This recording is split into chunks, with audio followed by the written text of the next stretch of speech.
La guerre par procuration. Quand nous disons la guerre par procuration, quand nous voyons les grands Zaïre devenir aujourd'hui les grands Congo, la République démocratique du Congo, peut-être vous ne réalisez pas, mais quand vous regardez ceci-là, on prend, vous prenez ça comme ça, dans la quête un peu longue, hein?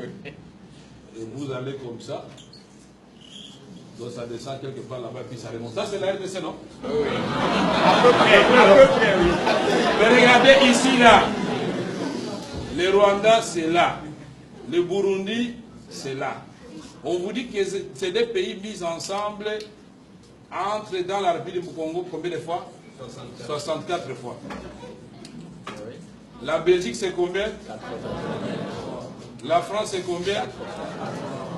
Mais comment un pays comme ça, vous vous réveillez un matin, vous êtes en train de pleurer que celui-là a giflé celui-ci? Est-ce que c'est normal? Non. Ici, vous avez l'Ouganda. Là, vous avez la République des Soudan du Sud, n'est-ce pas? Là, vous avez la RCA, n'est-ce pas?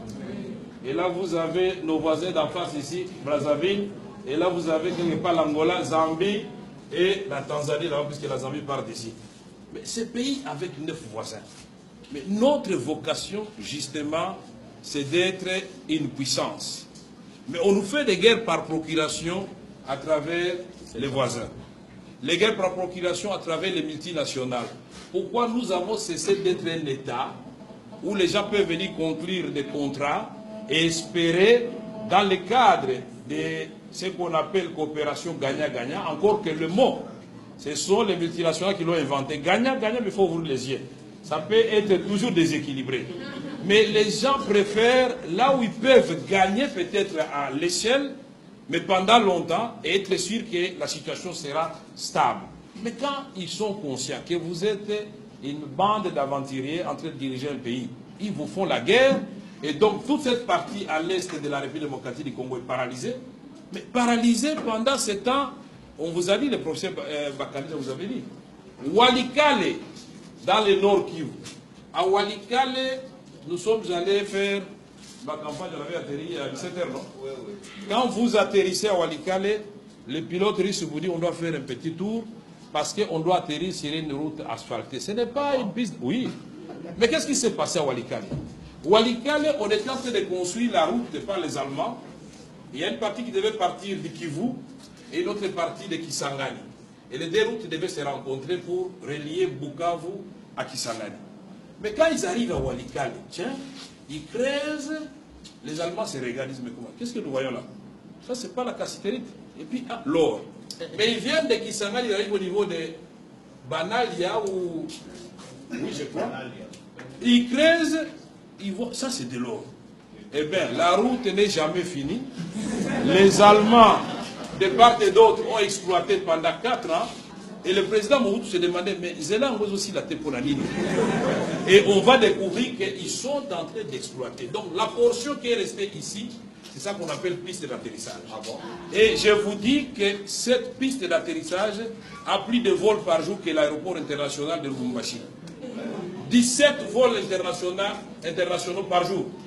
Donc les avions partent de Walikale, un bled perdu dans le circuit nord où il n'y a ni eau, ni électricité, ni école viable, ni centre de santé. Mais chaque jour, vous avez 17 vols de Walikale vers Nairobi. Walikale, Entebbe Kampala. Walikale, vous allez à Kigali. Walikale, Bujumbura. Mais là, ce sont des centres de transit. Mais ces avions Antonov amènent des minéraux.